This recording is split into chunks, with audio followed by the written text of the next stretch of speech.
तो आज का टॉपिक है हमारा नेशनल इनकम, जो कि एक मोस्ट इम्पॉर्टेंट लेक्चर है आपके पीएसयू रिलेटेड एग्ज़ाम्स में। ठीक है, ये लेक्चर्स पीएसयू ओरिएंटेड ही है, पीएसयू के एग्ज़ाम्स को एनालाइज करते हुए ही ये लेक्चर्स बनाए गए हैं। तो मैं उम्मीद करती हूँ कि आपको इस लेक्चर्स से ज़्यादा मैक्सिमम प्रॉफिट मिल सके।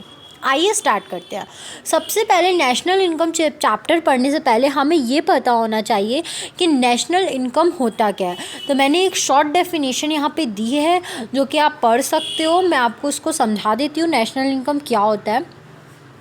National income refers to the money value of all the final goods and services produced by resident of a country while working both within and outside of the domestic territory of the country in an accounting year होगा। Okay friends, एक minute, यहाँ पे गलती है, मैं इसको in an accounting year होगा। ठीक है, यहाँ पे अकाउंटिंग की स्पेलिंग रॉन्ग है, आप सही कर सकते हैं।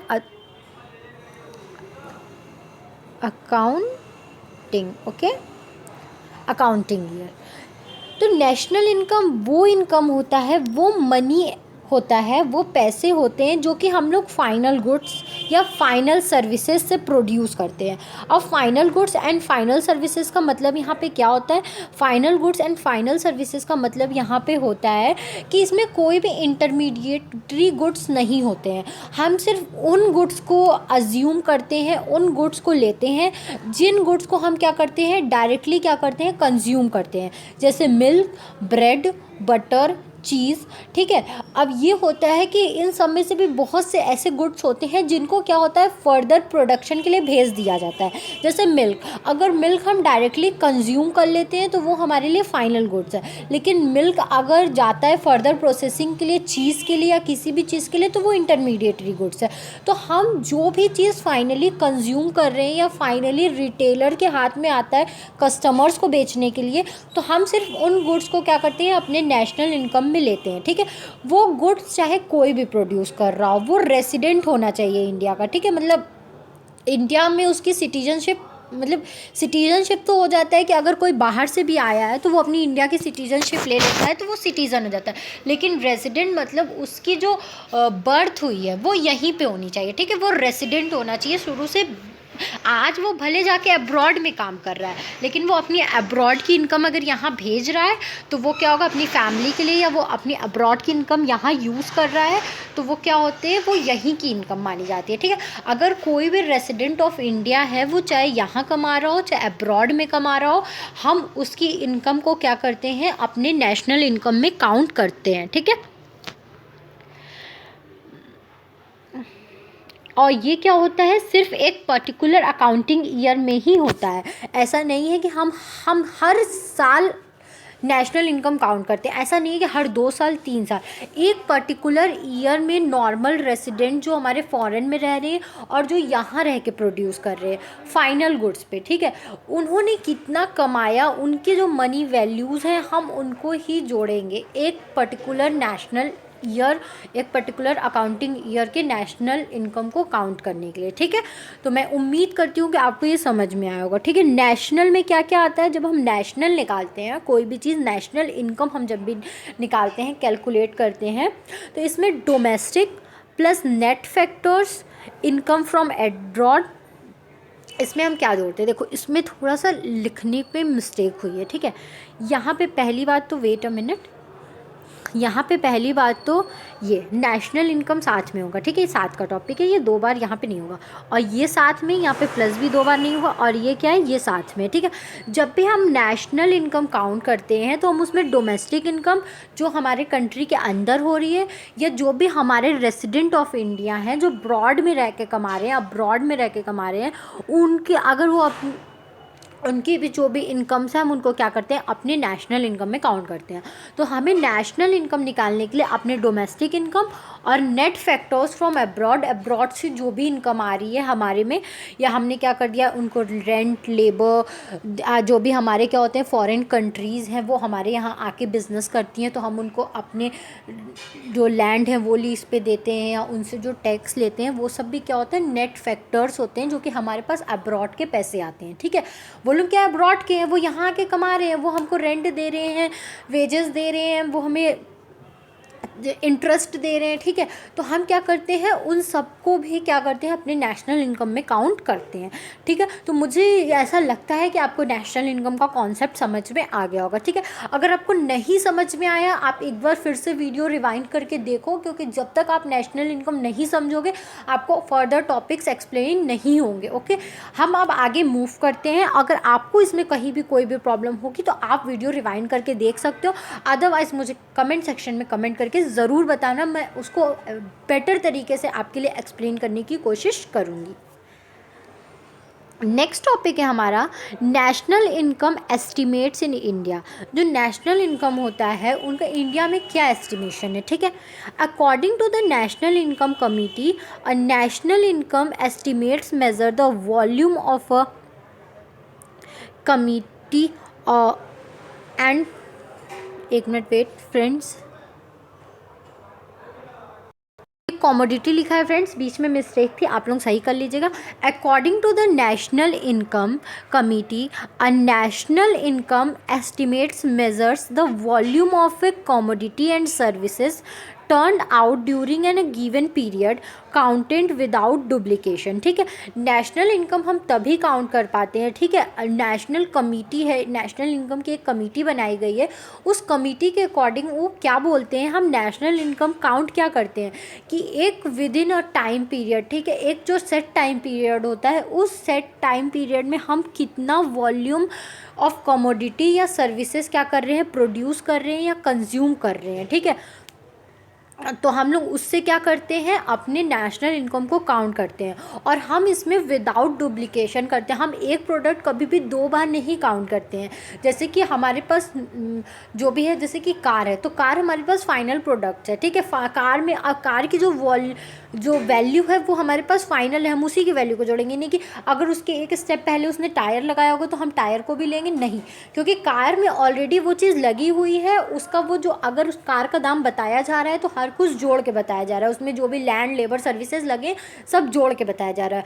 तो हम इंटरमीडिएटरीज गुड को काउंट नहीं करते हैं, और हम कोई भी प्रोडक्ट को दो बार काउंट नहीं करते। अगर वो प्रोसेसिंग में जा रहा है तो जो प्रोसेस्ड होके हमारे पास फाइनल गुड्स आएगा, हम सिर्फ उनको काउंट करेंगे, ठीक है।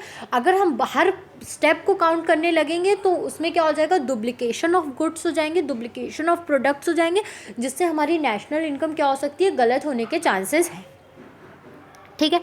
Several estimates of national income were prepared in the British period. Notable among the estimates were, ठीक है, कुछ नेशनल इनकम जो हैं वो ब्रिटिश इरा में भी क्या किए गए थे, प्रेजेंट किए गए थे, बनाए गए थे, एस्टिमेट्स किए गए थे, निकाले गए थे। उनमें से मतलब मेन या ज़रूरी क्या है, नोटेबल करने वाली, नोट करने वाली चीज़ क्या है। एक तो हमारा दादा भाई नरोजी ने 1868 में हमारा नेशनल इनकम एस्टिमेट किया था, फिर विलियम डिग्बी ने किया था 1899 में, ओके। नेक्स्ट वी के राव ने किया था 1925 में, एंड फिर 1931 एंड 1932 में भी वी के राव ने किया था, ठीक है। आरसी देसाई ने 1931 से लेकर 1940 तक लगातार क्या हमारा नेशनल इनकम काउंट किया है, ठीक है। ये कुछ नोटेबल थिंग्स हैं जो ब्रिटिश इरा में भी क्या नोटेबल नेशनल इनकम है, जो कि ब्रिटिश इरा में निकाले गए थे, और काफ़ी हद तक ये क्या थे, सही कैलकुलेट इनको माना गया था, ठीक है। इसलिए ये चीज़ आप ध्यान रख सकते हैं, आपके एग्ज़ाम में MCQ टाइप में पूछे जा सकते हैं। The assumption of these estimates were arbitrary and hence devoid of a scientific basis, ठीक है। मतलब ये जो assumptions थे, इन्होंने जो नेशनल इनकम निकाला था वो पूरी तरीके से आर्बिट्रेरी था। आर्बिट्रेरी मतलब अपने मन मुताबिक था, ये कोई भी साइंटिफिक बेसिस पे नहीं था, ठीक है। ये बात आप लोग ध्यान रखिएगा। जो ब्रिटिश एरा में ये चार लोगों ने नेशनल इनकम काउंट किया था, दादा भाई Naoroji, VK. Rao, RC. Desai and हमारे विलियम डिग्बी, इन सब चारों ने जो हमारे नेशनल इनकम काउंट किए थे, ये पूरी तरीके से क्या थे, आर्बिट्रेरी थे, साइंटिफिक बेसिस पे नहीं थे। आर्बिट्रेरी का मतलब होता है अपने मन से ही थे, ठीक है, एक लमसम में थे, कोई भी साइंटिफिक तरीका इसमें यूज़ नहीं किया गया था। Soon after independence, Government of India committee in 1949 so as to compile authoritative estimate of national income। ठीक है, इंडिपेंडेंस के तुरंत बाद ही क्या हुआ था, हमारी जो गवर्नमेंट थी, ठीक है फ्रेंड्स। तो मैंने बता दिया क्या था, शायद कुछ नेटवर्क इशू था, मैंने बोल दिया, मुझे नहीं पता कि मैंने लास्ट टॉपिक कहाँ तक समझाया था, तो मैं इस चीज़ को एक बार फिर से रिपीट कर देती हूँ। The assumptions of these estimates were arbitrary and hence devoid of and scientific basis. ठीक है, जो भी हमारे ब्रिटिश ईरा में क्या होता है कि जो भी लोग क्या करते थे, नेशनल इनकम निकालते थे, जो भी आर.सी. देसाई, वी के राव एंड दादा भाई नौरोजी, विलियम डिगबाई, इन्होंने जो भी नेशनल इनकम निकाला था वो पूरी तरीके से क्या था, आर्बिट्रेरी था। ठीक है, मतलब अपने मन के हिसाब से इन्होंने लमसम में निकाला था। ये कोई भी साइंटिफिक बेसिस पे क्या था, मतलब साइंटिफिक बेसिस पे अप्रूव्ड नहीं था, इसमें कोई भी साइंटिफिक टेक्निक्स यूज़ नहीं की गई थी। Soon after independence, government of India committee in 1949 so as to compile authoritative estimates of national income. ठीक है, इंडिपेंडेंस के तुरंत बाद ही जो हमारी गवर्नमेंट ऑफ इंडिया थी, उन्होंने क्या कर दिया था, एक नेशनल इनकम के लिए कमिटी बना दी थी। ठीक है, 1949 में, ताकि वो क्या कर सके, एक ऑथोरिटेटिव वे में। ठीक है, जब एडमिनिस्ट्रेशन चलता है तो लोगों के पास ये पावर होती है कि वो क्या कर सके, लोगों के पास जाके काम करा सके। ठीक है, और हम जो नॉर्मल पीपल्स हैं, हमें भी क्या होता है, ये सेटिस्फैक्शन होता है कि ये हमारी गवर्नमेंट करा रही है, तो हमें अपनी पर्सनल डिटेल्स देने में कोई भी प्रॉब्लम ना हो। ठीक है, क्योंकि पहले लोग अपनी पर्सनल डिटेल्स नहीं शेयर करते थे, उनको कुछ गलत लगता था, लेकिन जब ये एक कमेटी करेगी, जब गवर्नमेंट ऑफ इंडिया का ऑर्डर होगा, तो उनको कोई भी प्रॉब्लम नहीं होगी। ठीक है, तो वो क्या कर सके, एक ऑथोरिटेटिव वे में क्या कर सके, जांच कर सके और नेशनल इनकम एस्टिमेट कर सके। The national income estimates are now prepared by the Central Statistical Organization CSO। ठीक है, जो हमारा नेशनल इनकम है वो कौन एस्टिमेट करता है, अभी हमारी सेंट्रल स्टैटिकल ऑर्गेनाइजेशन है, वो क्या करती है, इनको निकालती है। ठीक है, ये जो टॉपिक्स हैं ये आपके MCQ से रिलेटेड क्या है, बहुत ही इंपॉर्टेंट हो सकते हैं। आपसे ब्रिटिश इरा में किसने नेशनल इनकम निकाला था, कब से कब तक निकाला था, पूछा जा सकता है। अभी हमारा नेशनल इनकम कौन काउंट करता है, ये पूछा जा सकता है। क्या ब्रिटिश इरा में जो भी नेशनल इनकम काउंट किए जाते थे वो आर्बिट्रेरी होते थे या साइंटिफिक बेसिस पे होते थे, और जो फर्स्ट कमेटी बनाई गई थी ऑथोरिटेटिव वे में नेशनल इनकम काउंट करने के लिए, वो कब बनाई गई थी। ये सब कुछ क्वेश्चंस हैं जो आपके MCQ रिलेटेड से पूछे जा सकते हैं। ठीक है, अब मैं आपको एक बहुत इंपॉर्टेंट टॉपिक बताने जा रही हूँ जो कि आपके इस पूरे नेशनल इनकम में आपकी हेल्प करेगा। आप इसको ध्यान से समझना। ठीक है, मैं पेन ले लेती हूँ। इसमें देखो, ये बहुत छोटी सी चीज़ है, अगर आप समझना चाहो तो आराम से समझ सकते हो। ठीक है, देखो, अगर आपको इसमें ग्रॉस दिया है, नेशनल दिया है, मार्केट प्राइस दिया है, नेट दिया है, डोमेस्टिक दिया है, फैक्टर कॉस्ट दिया है, अगर आपने कोई चीज़ ग्रॉस लेवल पे क्या कर दिया, फाइंड कर दिया है। ठीक है, ग्रॉस फाइंड किया है, आपसे पूछा जा रहा है नेट हमें बताओ, तो आप उसमें से क्या करोगे, डेप्रिशिएशन जो भी आपने चार्ज किया होगा वो माइनस कर दोगे। लेकिन आपने क्या कर दिया, नेट फाइंड कर दिया है, अब आपसे ग्रॉस पूछा जा रहा है, तो आप क्या करोगे, डेप्रिशिएशन प्लस कर दोगे। ठीक है, ये हमारा हुआ ग्रॉस से नेट या नेट से ग्रॉस तक जाने का रास्ता। अब आपने अगर कोई चीज़ नेशनल लेवल पे फाइंड कर ली है, लेकिन आपसे पूछ रहा है मुझे डोमेस्टिक लेवल पे बताओ, तो आप उसमें क्या करोगे, net factor from abroad, net factor income from abroad जो आपने काउंट किया था वो माइनस कर दोगे, तो आपके डोमेस्टिक लेवल पे क्या हो जाएगी, नेशनल इनकम आ जाएगी। अगर आपने डोमेस्टिक लेवल पे निकाल दिया है लेकिन आपसे नेशनल लेवल पे पूछा जा रहा है, तो आप उसमें जो net factor income from abroad है वो प्लस कर दोगे, तो आपका डोमेस्टिक से नेशनल आ जाएगा। ठीक है, नेशनल इनकम आ जाएगी। अगर आपने कोई चीज़ मार्केट प्राइस निकाली है, ठीक है, जो भी उसका अभी करंट प्राइस चल रहा हो, तो आपसे लेकिन पूछा जा रहा है फैक्टर कॉस्ट, जो भी उसका प्रोडक्शन कॉस्ट लगा था वो पूछा जा रहा है, तो आप उसमें जो नेट इनडायरेक्ट टेस्ट आपने प्लस किया होगा वो आप माइनस कर दोगे, तो आपका फैक्टर कॉस्ट निकल जाएगा। ठीक है, लेकिन आपने फैक्टर कॉस्ट निकाला है, आपसे मार्केट प्राइस पूछा जा रहा है, तो आप उसमें नेट इनडायरेक्ट टेस्ट क्या कर दोगे, प्लस कर दोगे। ठीक है, तो मैं ये उम्मीद करती हूँ कि आपको ये फार्मूला क्या हो गया होगा, समझ में आ गया होगा। अब हम आगे बढ़ सकते हैं, और अगर आपको नहीं समझ में आया तो आप वीडियो एक बार फिर से रिवाइंड करके देख सकते हैं, क्योंकि ये टॉपिक्स बहुत आपके एग्ज़ाम के लिए ज़रूरी हैं। ठीक है, आइए let's start our next topic. हमारा नेक्स्ट टॉपिक है डेप्रिशिएशन। डेप्रिशिएशन क्या होता है? ठीक है, डेप्रिशिएशन आई थिंक आप सब लोगों को पता होगा, अगर आप कॉमर्स के स्टूडेंट हैं तो। डेप्रिशिएशन वो अमाउंट होता है जो भी हमारे फिक्स एसेट्स पे वियर एंड टीयर आने की वजह से चार्ज किया जाता है। ठीक है, मतलब अगर आपने कोई भी फिक्स एसेट जैसे मशीन, लैंड, बिल्डिंग खरीद के रखी है, तो वो क्या होगा, समय समय वो ख़राब होगा। ठीक है, उसमें जंग लगेंगे, वियर एंड टीयर्स आएंगे, मतलब वो ख़राब होगा, उसमें कुछ परेशानियाँ आएंगी। ठीक है, रिपेयरिंग कॉस्ट आएगा, 10 साल बाद वो मशीन ख़राब भी हो सकती है। ठीक है, तो हम क्या करते हैं, आज हमने मशीन खरीदी तो हम क्या करते हैं, उस पर एक डेप्रिशिएशन चार्ज करने लगते हैं। ठीक है, कि हम ये अज्यूम कर लेते हैं कि ये 10 साल बाद ये मशीन ख़राब हो जाएगी, तो हमें ये 10 साल बाद मशीन नहीं खरीदनी होगी। ठीक है, नहीं खरीदनी होगी, तो हम उस टाइम एक साथ पैसे कहाँ से लाएंगे, तो हम उस पर अभी से कुछ पैसे क्या करते हैं, जुटाते रहते हैं।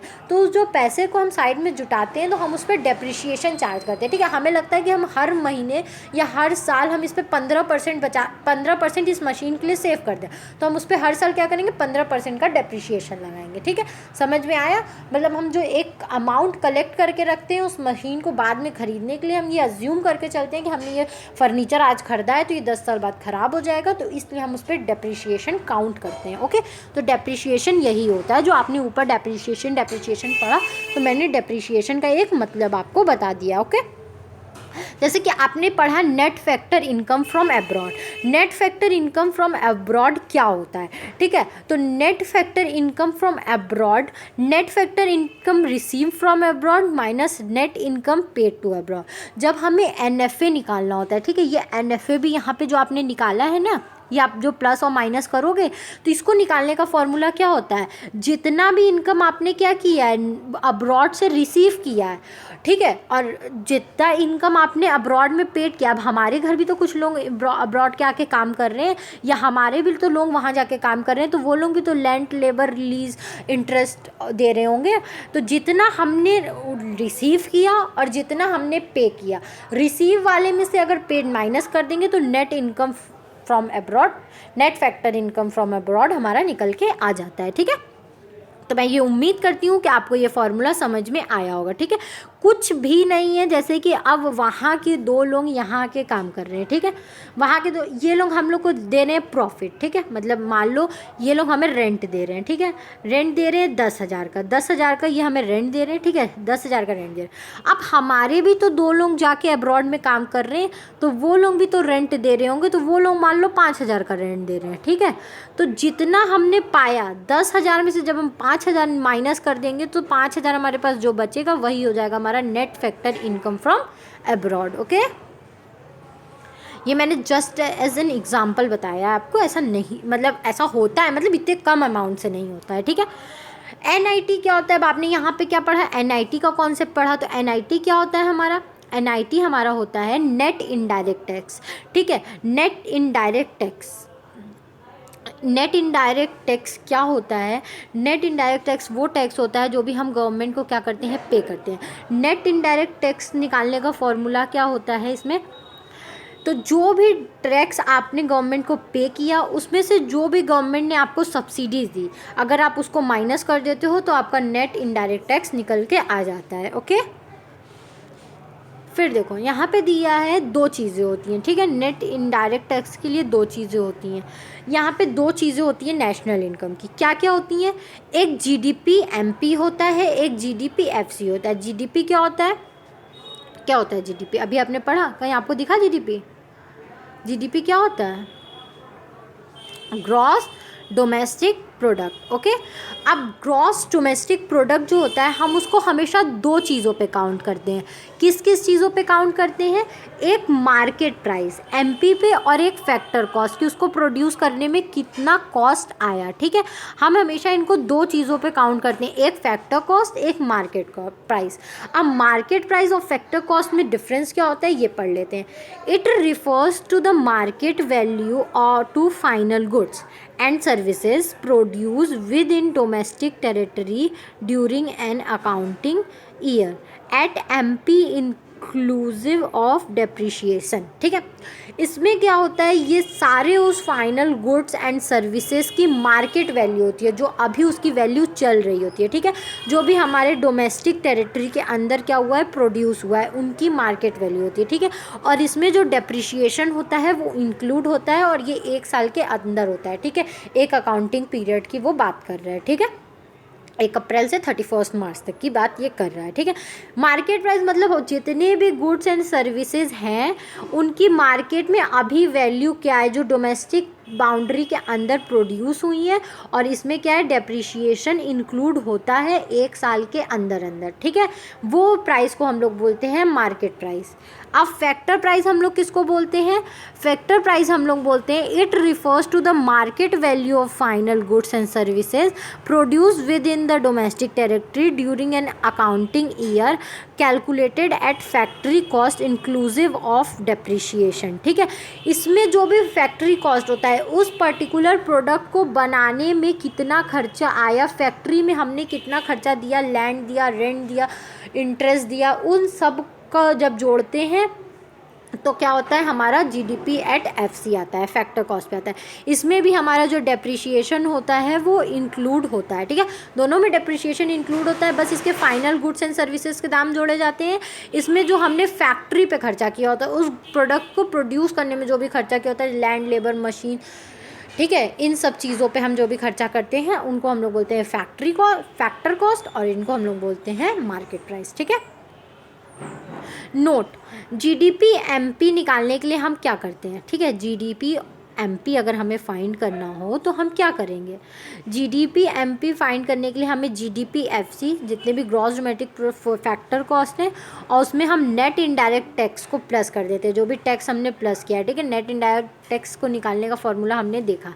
ठीक है, तो जो भी नेट इनडायरेक्ट टैक्स होते हैं अगर उनको प्लस कर देंगे तो हमारा जीडीपी एमपी पे, अगर जीडीपी एफसी निकालना हो तो जीडीपी एमपी में से हम नेट इनडायरेक्ट टैक्स को क्या कर देते हैं, माइनस कर देते हैं। ठीक है, plus indirect tax, net indirect tax is equals to indirect tax. ठीक है, जो भी नेट इनडायरेक्ट टैक्स होता है हम उसको क्या कर देते हैं, माइनस कर देते हैं, तो हमारा क्या आ जाता है, जीडीपी एफसी निकल के आ जाता है। ठीक है,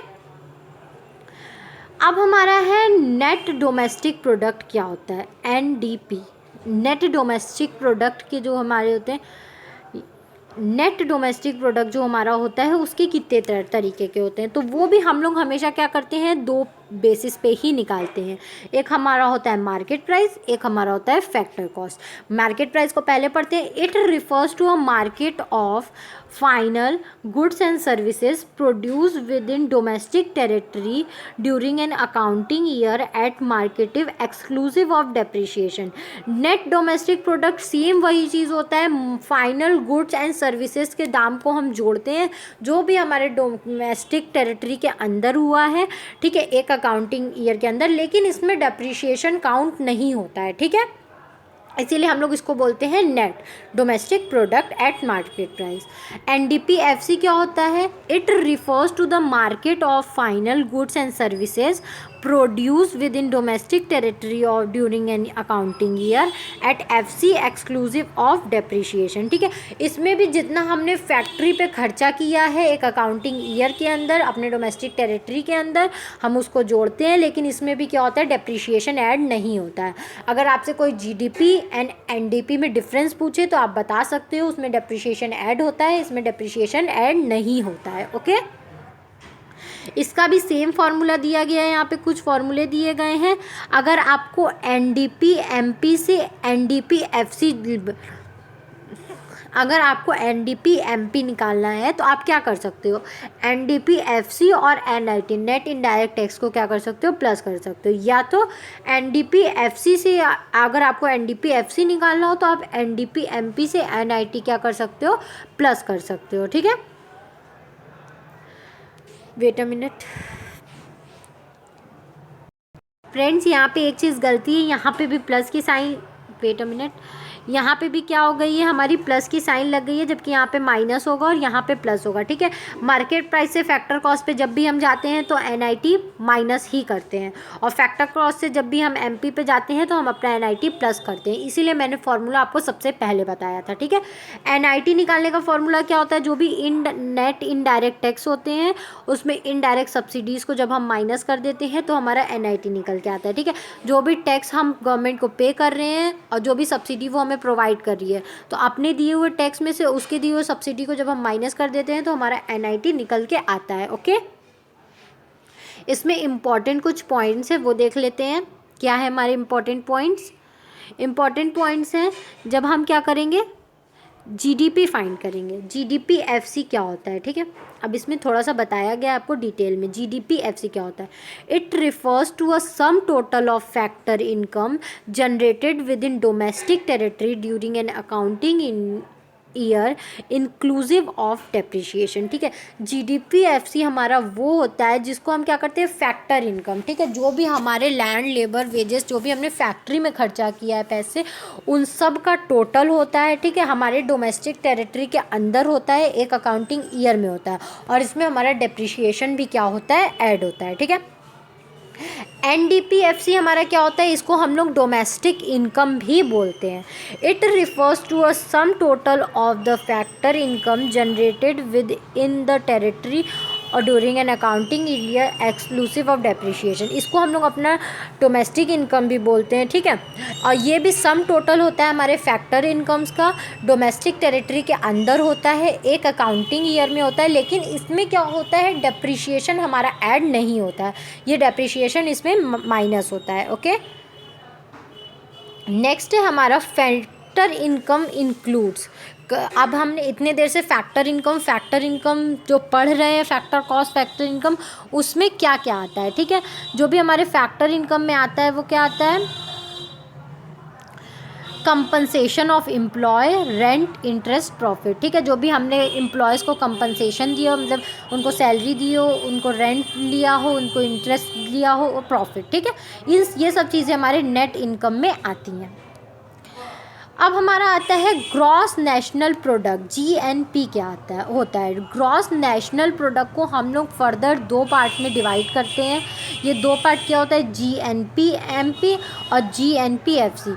हर चीज़ हम लोग मार्केट प्राइस और फैक्टर कॉस्ट पे निकालते हैं। ग्रॉस नेशनल प्रोडक्ट GNP को हम लोग दो पार्ट में फर्दर डिवाइड किए हैं, एक GNP MP और एक GNP FC।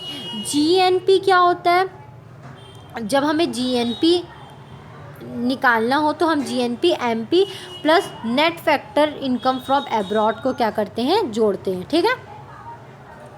यहाँ पे होगा FC फ्रेंड्स, ठीक है, वेट,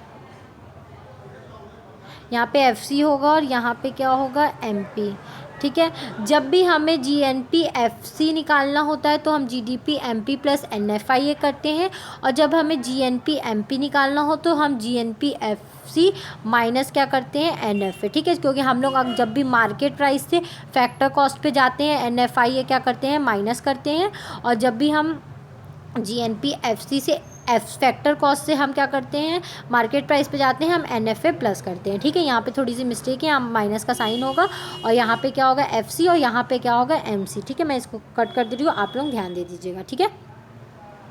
NFI का मतलब क्या होता है, net factor income from abroad, ठीक है। Net factor income from abroad का भी निकालने का फॉर्मूला हमने देखा, जितना हमने रिसीव किया और जितना हमने पे किया उसको हम माइनस कर देते हैं तो हमारा NFIA क्या होता है, निकल के आ जाता है। फिर नेक्स्ट टॉपिक है हमारा नेट नेशनल प्रोडक्ट, ठीक है।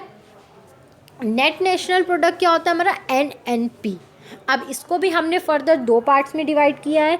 क्या है इनका दो part, NNP MP and NNP FC। यहाँ पे FC होगा, यहाँ पे शायद आप लोगों को PC लग रहा होगा, लेकिन यहाँ पे है क्या, FC, ओके। यहाँ पे FC होगा, आप ठीक कर लीजिएगा।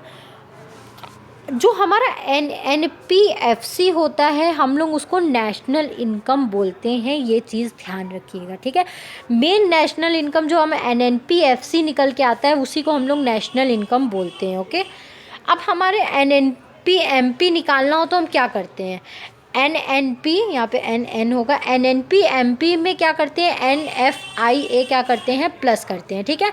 मार्केट प्राइस से जब FC होगा फ्रेंड्स, MP से यहाँ FC होगा, ये बहुत यहाँ पे थोड़ी FC और MP का जिसने नोट्स थोड़े बनने में गलत हो गए हैं, ठीक है। NNP MC प्लस NFIA करते हैं, और NNP FC को निकालने के लिए हम लोग क्या करते हैं, NNP MP माइनस NFIA, ठीक है, क्योंकि हम लोग फैक्टर कॉस्ट से जब भी सॉरी फ्रेंड्स, यहाँ पे क्या होगा, माइनस होगा, और यहाँ पे क्या होगा, प्लस होगा, क्योंकि मार्केट प्राइस से फैक्टर कॉस्ट तक जाने के लिए हम लोग NFIA माइनस करते हैं, और फैक्टर कॉस्ट से मार्केट प्राइस तक जाने के लिए हम लोग NFIA क्या करते हैं, प्लस करते हैं, ठीक है।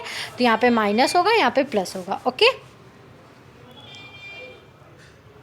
नेशनल डिस्पोजेबल इनकम क्या होता है, हमारा नेक्स्ट टॉपिक है national disposable income. National disposable income आपको जैसा कि नाम सुन के ही पता चल रहा होगा, ये कुछ क्या करता है, उससे रिलेट करता है, जैसे कि नेशनल डिस्पोजेबल इनकम की जो इनकम हम क्या करते हैं, खर्चा करने के लिए बचा रह जाता है, ठीक है, जो इनकम हम खर्च करते हैं उसको हम लोग बोलते हैं national disposable income. National disposable income हमारी क्या होती है, national disposable income refers to the net income at market price available to a country for disposal, ठीक है। वो हमारा वो पार्ट होता है मार्केट प्राइस का, नेट इनकम का वो पार्ट होता है जिसको हम लोग क्या करते हैं, खर्च करने के लिए जो हमारे पास बचा रहता है, ठीक है। नेशनल डिस्पोजेबल इनकम को निकालने का फॉर्मूला क्या होता है, नेशनल इनकम NNPFC, ठीक है। नेशनल डिस्पोजेबल इनकम मैं आप लोगों को फिर बताती हूँ, वेट अ मिनट, इसको थोड़ा सा छोटा करते हैं, देखो नेशनल डिस्पोजेबल इनकम ये साथ में है, ठीक है। नेशनल डिस्पोजेबल इनकम निकालने का फॉर्मूला क्या होता है, national income NNPFC plus net indirect tax plus net current transfer rest from the world, ठीक है, जो भी हमने ट्रांसफ़र किया है वर्ल्ड और भी कंट्रीज़ में उनका, ठीक है। नेशनल डिस्पोजेबल इनकम निकालने का हमारा ये फॉर्मूला होता है, ठीक है। नेशनल इनकम NNPFC, उसमें नेट इनडायरेक्ट टैक्स प्लस करेंगे और जो भी हमने ट्रांसफ़र्स किया है और सारे कंट्रीज़ में उनको प्लस करेंगे, तो हमारा नेशनल डिस्पोजेबल इनकम आ जाता है, ठीक है। Net factor income from abroad versus net current transfer from abroad और रेस्ट ऑफ द वर्ल्ड में डिफरेंस क्या होता है, ठीक है। मतलब नेट फैक्टर इनकम जो हमारी अब्रॉड से आ रही है और जो नेट करेंट ट्रांसफ़र हमने अब्रॉड में किया है और भी वर्ल्ड्स में हुआ है, उन दोनों में डिफरेंस क्या होता है, ठीक है। तो जैसे कि मैंने अभी आप लोगों को एक डिफरेंस बताया कि जो net factor income from abroad है ये हम पे भी करते हैं और रिसीव भी करते हैं, लेकिन नेट ट्रांसफ़र सिर्फ हम क्या करते हैं, ट्रांसफ़र ही करते हैं, रिसीव नहीं करते हैं। जो हमें वो दे रहे होंगे वो अपने नेशनल इनकम में जोड़ेंगे, ठीक है, हम नहीं जोड़ेंगे। लेकिन जब नेट फैक्टर इनकम निकालते हैं तो हम पे किया हुआ भी जोड़ते हैं और रिसीव किया हुआ भी क्या करते हैं, जोड़ते हैं, ओके। अब हमारा है क्या, नेशनल इनकम NNPFC को हमने दो कैटेगरी में क्या कर दिया है, डिवाइड कर दिया है। इसकी दो कैटेगरी कौन कौन सी है, एक income according to private sector, एक जो इनकम जनरेट होती है प्राइवेट सेक्टर के थ्रू, और एक इनकम जो होती है वो एक्वायरिंग फ्रॉम पब्लिक सेक्टर, ठीक है। एक्वायरिंग है ये, जो हम एक क्या होता है प्राइवेट सेक्टर जनरेट करता है और एक जो होता है हमारा पब्लिक सेक्टर जनरेट करता है, ठीक है।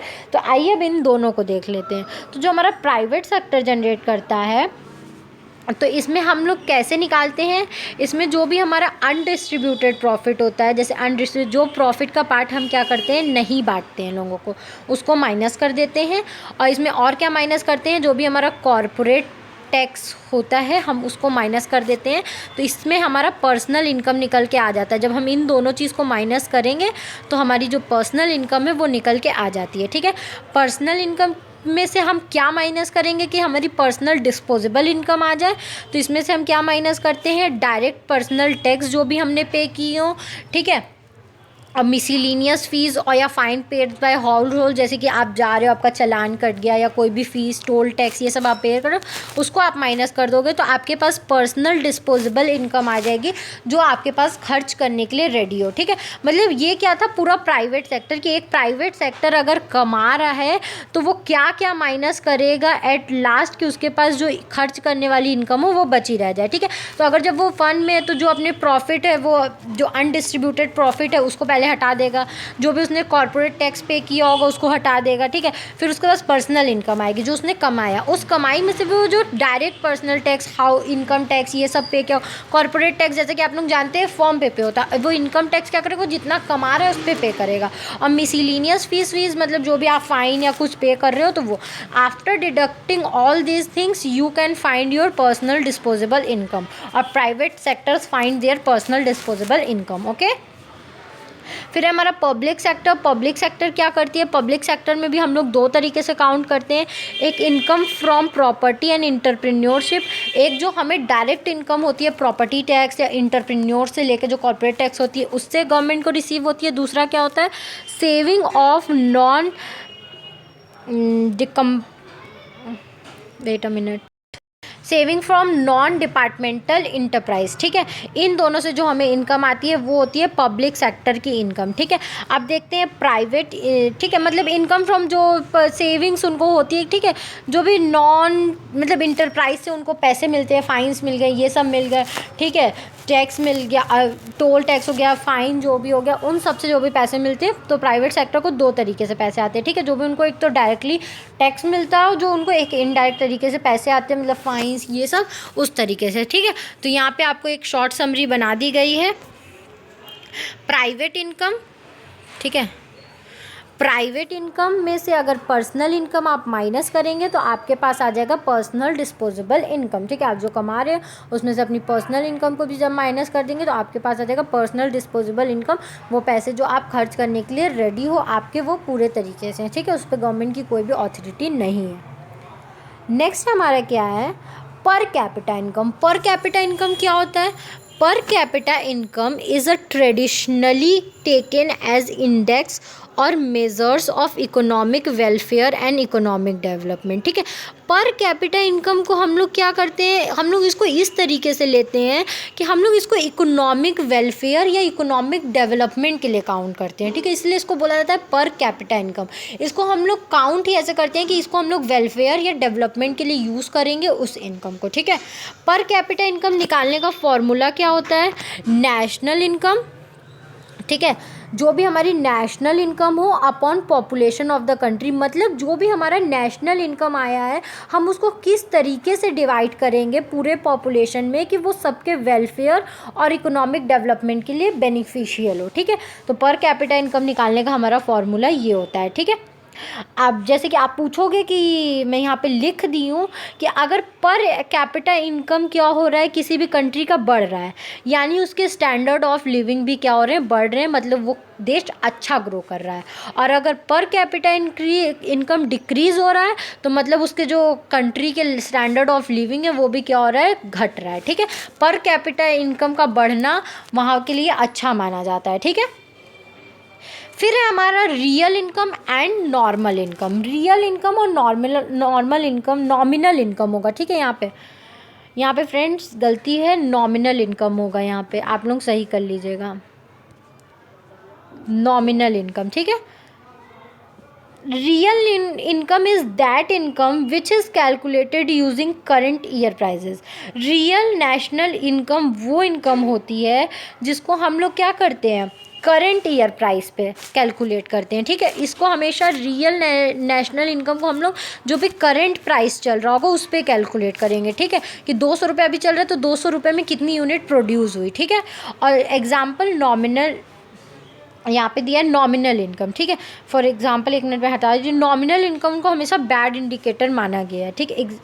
ईयर जैसे कि ये यहाँ पे, वेट अ मिनट, यहाँ पे ईयर है 2011 और 12, 20 टन वीट प्रोड्यूस हो रहा है। करंट ईयर क्या है, करंट 20 टन वीट उन्होंने प्रोड्यूस किया है, 100 रुपये पर टन का रेट है, ठीक है। तो वहाँ पे जो NDPFC निकला वो 2000 रुपये, ठीक है, मतलब जो नेट डोमेस्टिक प्रोडक्ट था फैक्टर कॉस्ट पे वो 2000 था। लेकिन 2015-16 में भी 20 ही टन प्रोड्यूस हुआ है, लेकिन वो 200 के हिसाब से है, तो ये क्या हो जाएगा, 4000 हो जाएगा। ये लाइन कुछ भी नहीं है फ्रेंड्स, ये गलत गलत है, ये आप लोग मत देखिएगा, ठीक है। हमें जो रियल इनकम होता है, ठीक है, रियल इनकम वो हमेशा बैड इंडिकेटर माना जाता है, क्योंकि हमारे प्रोडक्शन लेवल तो नहीं बढ़ा, लेकिन यहाँ पे NDPFC ज़्यादा दिखने लगा, तो ये हमें बढ़ा हुआ दिख रहा है, ये हमेशा बैड इंडिकेटर होता है, क्योंकि ये सही नहीं है। प्रोडक्शन लेवल हमारा नहीं बढ़ा, बस हमारा प्राइस बढ़ गया, इस वजह से हमारा जो NDPFC है वो ज़्यादा दिख रहा है। अगर हमारा प्रोडक्शन लेवल इंक्रीज़ हुआ होता तब NDPFC ज़्यादा दिखता, तो ये क्या होता, हमारे लिए गुड इंडिकेटर होता। इसलिए रियल इनकम को हमें यहाँ पे ये नॉमिनल लिखा है ना, यहाँ पे रियल इनकम होगा, ठीक है। रियल इनकम को हम क्या करते हैं, बैड इंडिकेटर मानते हैं, ओके। फिर हमारा हाँ यहाँ पे देखो एग्जाम्पल दिया है रियल इनकम का, ठीक है। Sorry friends, wait a minute, ठीक है फ्रेंड्स, मैं आपको एक शॉर्ट में बताती हूँ, नोट्स थोड़े से गलत हैं, ठीक है। रियल इनकम और नॉमिनल इनकम क्या होता है। रियल इनकम वो इनकम होती है जो भी हम लोग क्या करते हैं, करंट ईयर प्राइजेस पे क्या करते हैं, कैलकुलेट करते हैं, ठीक है, करंट ईयर प्राइजेस पे। जैसे कि ये हमारा एग्जाम्पल है क्या, रियल इनकम का, ठीक है, जो नीचे तक गया है, इसको हम लोग बैड इंडिकेटर मानते हैं, ठीक है, बैड इंडिकेटर, क्योंकि इसमें हमारे प्रोडक्शन लेवल नहीं बढ़ते हैं, प्राइस हमारा बढ़ जाता है, इस वजह से हमारा NDPFC ज़्यादा दिखने लगता है, ठीक है। ये है हमारा एग्जांपल रियल इनकम का। और यहाँ पे हमारा क्या है, नॉमिनल इनकम। नॉमिनल इनकम को हमेशा गुड इंडिकेटर मानते हैं, क्यों, क्योंकि 2011-12 में 20 टन वीट प्रोड्यूस हो रहा था, प्राइस 100 रुपये टन ही थी, तो यहाँ पर 2000 होगा, ठीक है, 2000 होगा, 2000 हमारा फैक्टर कॉस्ट है। और यहाँ पे क्या हुआ, 2015-16 में 30 टन वीट प्रोड्यूस हुआ है 100 के हिसाब से, यहाँ पे प्राइस लेवल नहीं चेंज हो रहा है, लेकिन हमारा NDPFC क्या हो रहा है, बढ़ रहा है, तो ये गुड इंडिकेटर है, क्योंकि हमारे प्रोडक्शन में चेंज आया है, हमारी कैपेबिलिटी बढ़ी है, हमारा प्रोडक्शन बढ़ा है, इसलिए इसको गुड इंडिकेटर मानते हैं, ठीक है। ये क्या है, ये सब कुछ नहीं है, ये नॉमिनल इनकम का एग्जाम्पल है और ये हमारा रियल इनकम का एग्जाम्पल है, ओके। ओके फ्रेंड्स, तो मैंने बता दिया आपको रियल इनकम और नॉमिनल इनकम क्या होती है। अब है यहाँ पे characteristics of Indian national income. Indian national income के यहाँ पे कुछ कैरेक्टरिस्टिक्स बताए गए हैं, ठीक है। तो कैरेक्टरिस्टिक्स हमारा पहला क्या है, स्लो, मतलब ये इंडिपेंडेंस के टाइम पहले की बात बताई गई है कि इंडियन नेशनल इनकम में क्या फीचर्स थे। तो पहला था slow growth of national income. हमारे जो नेशनल इनकम की ग्रोथ थी बहुत स्लो थी, ठीक है, बहुत धीरे हमारा नेशनल इनकम बढ़ रहा था। प्रीडोमिनेंस ऑफ एग्रीकल्चर, मतलब हमारा जो मैक्सिमम पार्ट था, ठीक है, नेशनल इनकम का, वो किस पे बेस्ड था, एग्रीकल्चर पे ही बेस्ड था। फिर है unequal distribution of national income. जो नेशनल इनकम के पार्ट्स थे वो बिल्कुल ही अनइक्वल डिस्ट्रीब्यूटेड थे, मतलब कि जो रिच थे उनको ज़्यादा मिलता था, पुअर थे उनको कम मिलता था, किसी को मिल ही नहीं पाता था, बिलो पॉवर्टी लाइन वाले को, ठीक है। रीजनल डिस्पैरिटीज़ होती थी कि मतलब कोई अगर एरिया, जैसे केरला है मच लिटरेट है, यूपी है लेस लिटरेट है, ठीक है, तो जो भी यहाँ पे रीजनल डिस्पैरिटी, मतलब कहीं से नेशनल इनकम ज़्यादा हो रहा है तो कहीं पे कम हो रहा है, ठीक है, बहुत ज़्यादा रीजनल डिस्पैरिटीज़ थी। Impact of population and on national income, जो हमारी पॉपुलेशन इतनी तेज़ बढ़ रही थी उसका भी इम्पैक्ट बहुत गंदा नेशनल इनकम पे पड़ रहा था, ठीक है। तो ये हमारे कैरेक्टरिस्टिक्स हैं कुछ उस टाइम के जो भी हमारे नेशनल इनकम पे पड़ रहे थे, ठीक है। ये हमारे कुछ वो कैरेक्टरिस्टिक्स हैं जो हमारे नेशनल इनकम उस टाइम के फीचर्स हैं, ठीक है। फिर हमारा डिफ़िकल्टीज़ और limitations of national income estimation in India. जो हम नेशनल इनकम काउंट करते थे उसमें क्या प्रॉब्लम्स आती थी, क्या डिफ़िकल्टीज़ हमें फेस करनी पड़ती थी। तो पहला है हमारा जनरल डिफ़िकल्टीज़। जनरल डिफ़िकल्टीज़ में हम क्या फेस करते थे, तो एस्टिमेशन ऑफ सर्विसेज। जो लोग सर्विस करते थे, ठीक है, जो लोग मतलब अलग से सर्विस करते थे, जैसे कि हमारी मदर है हमारे लिए खाना बना रही है, या जो भी वेलफेयर सर्विसेज होती थी उनको काउंट हम नहीं कर पाते थे, ना हमें पता चल पाता था, ठीक है। Commodities not included in base year. जो भी कमोडिटीज़ होती थी, मतलब कमोडिटीज़ तो हर बार अगर कुछ नया प्रोड्यूस हो रहा है तो हम क्या करते थे, उनको बेस ईयर में इंक्लूड नहीं कर पाते थे, ठीक है। जो उस ईयर में जो चीज़ें प्रोड्यूस हुई हम उसी को लेके आज भी कैलकुलेट करते थे। जो नई चीज़ें प्रोडक्शन हुई हैं वो चीज़ क्या होती थी, कैलकुलेट हो ही नहीं पाती थी। तो ये कुछ जनरल डिफ़िकल्टीज़ थी, ठीक है। फिर है हमारा स्पेसिफिक डिफ़िकल्टीज़। स्पेसिफिक डिफ़िकल्टीज़ में क्या आता था, नॉन मोनेटाइज सेक्टर, जो भी सेक्टर नॉन मोनेटाइज थे, ठीक है, मतलब कि जैसे कि मदर खाना बनाना, ये बनाना, वो, या जो भी वेलफेयर टीचर्स अपने घर में पढ़ा रही हैं, तो उन चीज़ों को हम लोग नहीं जोड़ते थे, ठीक है। नॉन मोनेटाइज सेक्टर को हम लोग नहीं। लैक ऑफ स्टैटिकल डाटा, मतलब जो भी चीज़ें थी, जो भी हमें डाटा आते थे, वो एकदम अधूरे होते थे, पूरे अच्छे से नहीं होते थे, उन पर कोई भी साइंटिफिक मेथड यूज़ नहीं हुआ होता था। Diversity of income pattern at different states, her state से अलग अलग इनकम हमें मिलती थी, ठीक है, मतलब अगर ज़्यादा अच्छा स्टेट है तो उससे अच्छी इनकम आ रही है, जहाँ अच्छी स्टेट नहीं है वहाँ से इनकम आ ही नहीं रही है, तो अलग अलग स्टेट्स में इनकम काउंट करने के पैटर्न भी अलग थे और तरीके भी अलग थे, ठीक है। अनरिपोर्टेड इलीगल इनकम, जो इलीगल इनकम होते थे, मतलब लोग अपने इनकम छुपा लेते थे, नहीं बताते थे इनकम टैक्स भरने के लिए, तो वो सब चीज़ें हमारे डेटा में आ ही नहीं पाती थी, तो ये सब कुछ डिफ़िकल्टीज़ थी जिसके वजह से हमारा नेशनल इनकम जो है वो सही से काउंट नहीं हो पाता था। ओके, फिर है हमारा कॉजेज़ और रीजंस ऑफ, यहाँ पे ऑफ होगा फ्रेंड्स, ये एफ, ये ऐसे होगा, ठीक है, of low rate of national income, ठीक है। ऐसे क्या कारण है जिसके वजह से हमें नेशनल इनकम क्या होता था, कम होता था, ठीक है। Causes of reason of low rate of national income as per capita income, ठीक है। कैपिटा इनकम ज़्यादा होता था लेकिन जो नेशनल इनकम है वो कम होता था। तो पहला क्या था इसका रीज़न, इसका पहला रीज़न था बैकवर्ड स्टेट ऑफ एग्रीकल्चर, मतलब एग्रीकल्चर में जो लोग, जो क्योंकि आधा से ज़्यादा हमारी पॉपुलेशन 68% करीबन एग्रीकल्चर पे बेस्ड थी, तो जो लोग एग्रीकल्चर में थे उनके बहुत वो बैकवर्ड थे, वो कोई भी न्यू टेक्नोलॉजी क्या करते थे, यूज़ नहीं करते थे, और उनको जो भी तरीका आता था वो उसी से काम करते थे, तो वो काफ़ी बैकवर्ड था, इसलिए जो भी हमारा नेशनल इनकम था वो बहुत कम था, क्योंकि मैक्सिमम जो हम लोग डिपेंडेंट थे वो एग्रीकल्चर सेक्टर पे ही डिपेंडेंट है।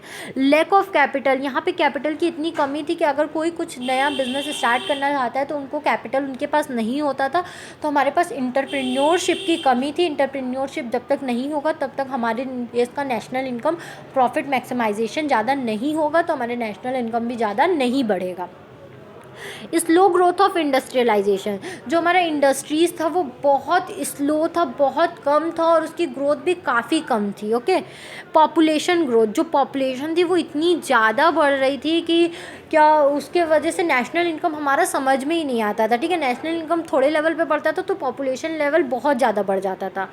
यूटिलाइजेशन ऑफ नेचुरल रिसोर्सेज, जो भी हमारे नेचुरल रिसोर्सेज होते थे उनका अच्छे से लोगों को यूज़ करना नहीं आता था कि उस नेचुरल रिसोर्स को यूज़ करके कितना मैक्सिमम से मैक्सिमम अच्छे प्रोडक्ट्स वो बना सके, उनको ये चीज़ें नहीं आती थी। प्रॉब्लम्स ऑफ अनएम्प्लॉयड, मैक्सिमम लोग क्या थे, अनएम्प्लॉयड थे, सब एग्रीकल्चर फील्ड में ही ज़्यादातर लोग थे, तो वो भी एक बहुत बड़ा रीज़न था कि हमारी नेशनल इनकम क्या हो रही थी, कम ग्रोथ हो रही थी।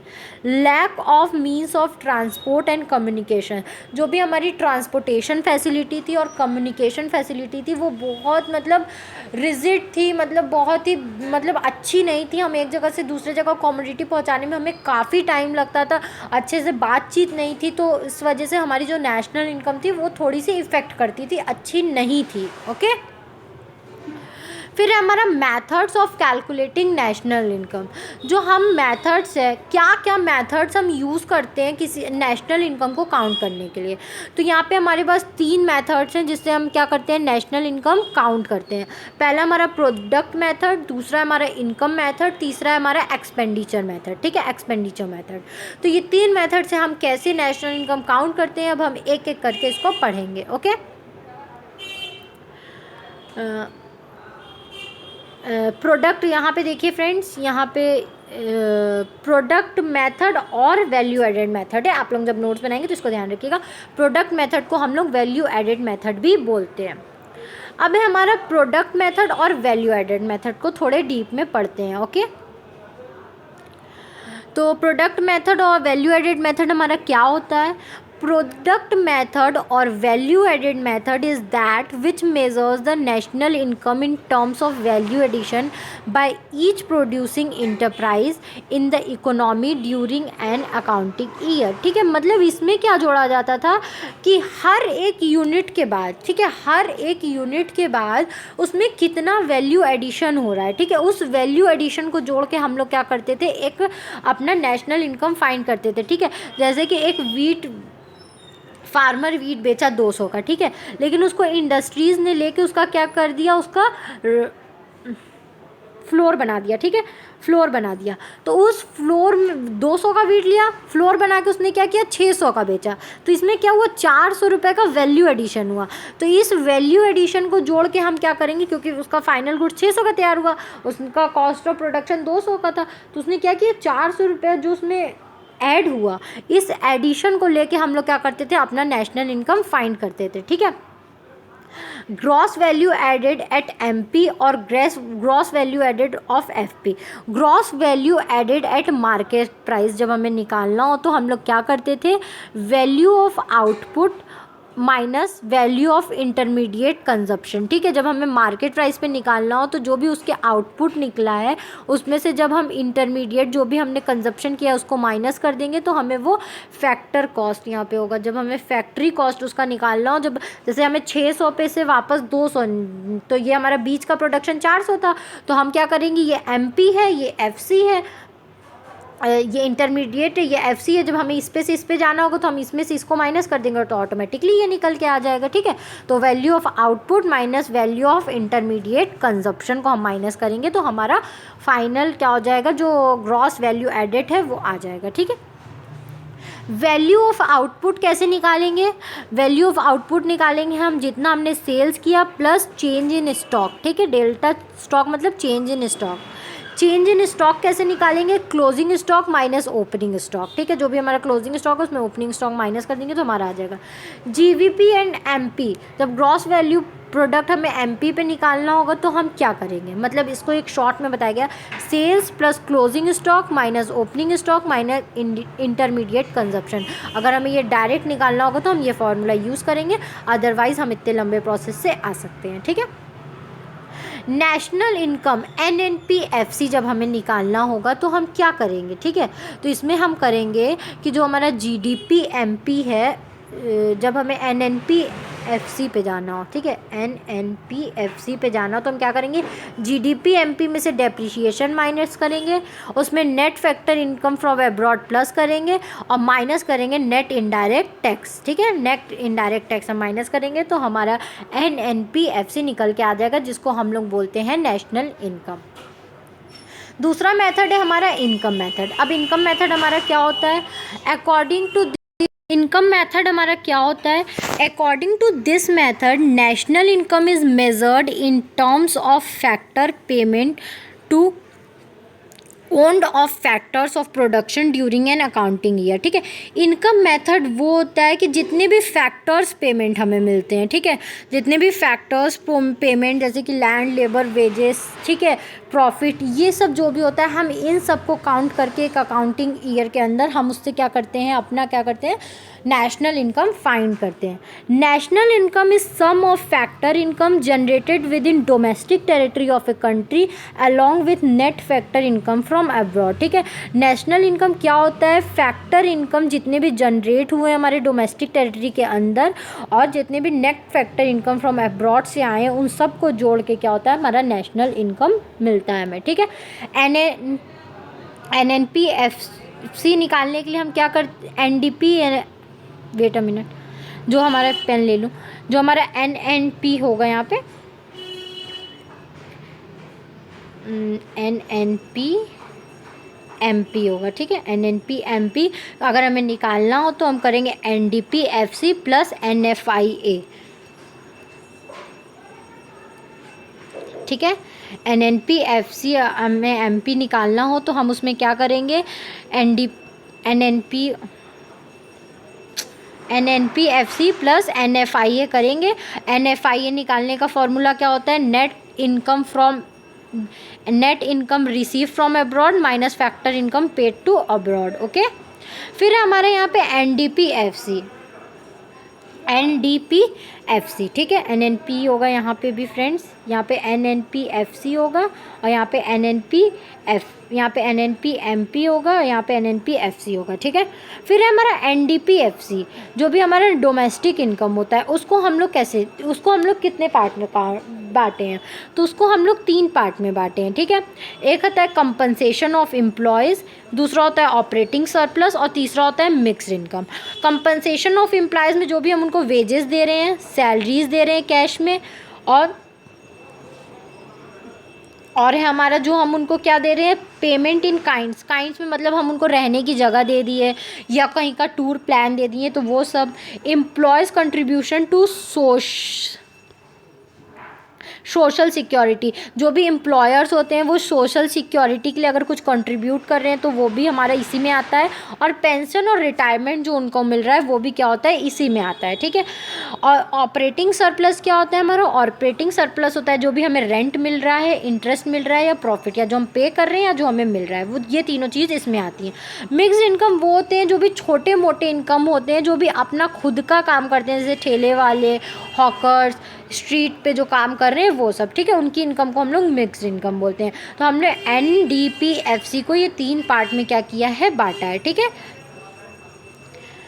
और इसमें भी देखो यहाँ पे जो प्रॉफिट होता है ये 3 तरीके से यहाँ बांटा गया है, ठीक है। प्रॉफिट के अंदर पहला जो डिविडेंड होता है जो हम अपने शेयर होल्डर्स को देते हैं, कॉर्पोरेट टैक्स जो हम गवर्नमेंट को पे करते हैं, एक अनडिस्ट्रीब्यूटेड प्रॉफिट होता है जो हम अपने कंपनी में आगे फर्दर लॉस अगर कभी हुआ तो उस टाइम यूज़ करने के लिए जो प्रॉफिट रख लेते हैं, ठीक है।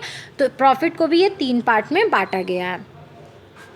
नेक्स्ट है हमारा expenditure method. According to this method national income is measured in terms of expenditure and the purchase of final goods and services in an economy during an accounting year, ठीक है। Expenditure method क्या method होता है कि जो भी हमने final goods and services consume की है उस पर हमने कितना खर्चा किया है एक अकाउंटिंग ईयर के अंदर, उन सब को कैलकुलेट करके हम क्या करते हैं, एक्सपेंडिचर मेथड फॉलो करते हैं, अपने नेशनल इनकम को फाइंड करते हैं। Estimation of expenditure on final goods and services is equal to market value of GDP। जो भी हमने क्या किया है, एक्सपेंडिचर किया है फाइनल गुड्स एंड सर्विसेज पे, वो किसके बराबर होता है, वो GDP के मार्केट वैल्यू के बराबर होता है, ठीक है। जो DGP होती है मार्केट में उसके बराबर होता है। NNP जो होता है FC, ठीक है, यहाँ पे भी FC होगा। NNPFC जो निकलता है उसको निकालने का फॉर्मूला क्या होता है, तो जो GDP MP में से अगर हम क्या करेंगे, डेप्रिशिएशन माइनस करेंगे, NNPFC को हम लोग नेशनल इनकम बोलते हैं, इसमें से हम डेप्रिशिएशन माइनस करेंगे, NFIA प्लस करेंगे और नेट इनडायरेक्ट टैक्स क्या करेंगे, माइनस करेंगे, तो हमारा क्या निकल के आ जाएगा, NNPFC, ठीक है। वेट अ मिनट, मैंने जो आपको यहाँ पे ऊपर बताया है इनकम मेथड में, यहाँ पे देखो, यहाँ पे क्या होगा, NNPFC होगा, NNPFC, और यहाँ पे होगा हमारा NDPFC ही होगा, okay. Wait a minute,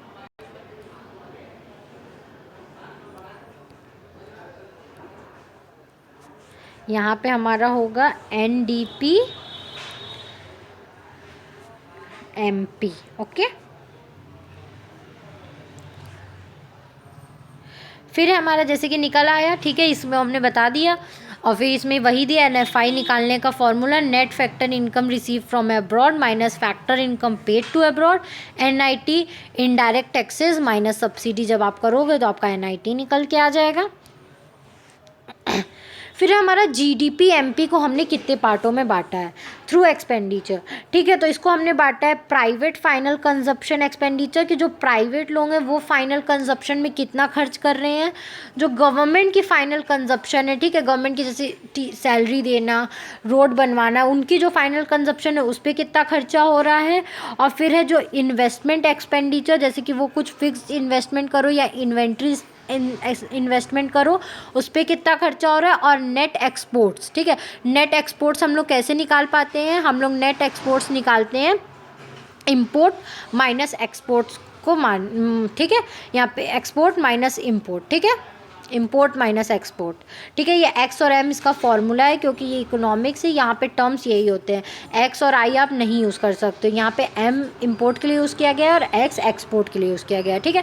exports में से जब हम लोग इम्पोर्ट माइनस कर देते हैं तो हमारा नेट एक्सपोर्ट निकल के आ जाता है, ठीक है। तो ये हमारे जितने भी फॉर्मूलेज थे, मेथड थे, वो हमने पढ़ लिए। एक लास्ट टॉपिक हमारा बचा है, suggestions to raise national income of India. कुछ ऐसे सजेशंस दो जिससे हमारे देश के, इंडिया के जो है नेशनल इनकम क्या कर सके, ग्रो कर सके। तो पहला हमारा क्या सजेशन है, पहला सजेशन है to adept scientific method of cultivation. हमें क्या करना चाहिए, जो हम कल्टीवेट करते हैं, हम एग्रीकल्चर पे अपने इन्वेस्टमेंट करते हैं, तो हमें उनको बताना चाहिए, उनको क्या करना चाहिए, ये सिखाना चाहिए, साइंटिफिक मेथड उनको क्या करना चाहिए, अडेप्ट कराना चाहिए अपने एग्रीकल्चर फील्ड में, ताकि हमारा ज़्यादा से ज़्यादा क्या हो सके, रिवेन्यू जनरेट हो सके। टू इम्प्रूव इंफ्रास्ट्रक्चरल फैसिलिटीज़, ठीक है।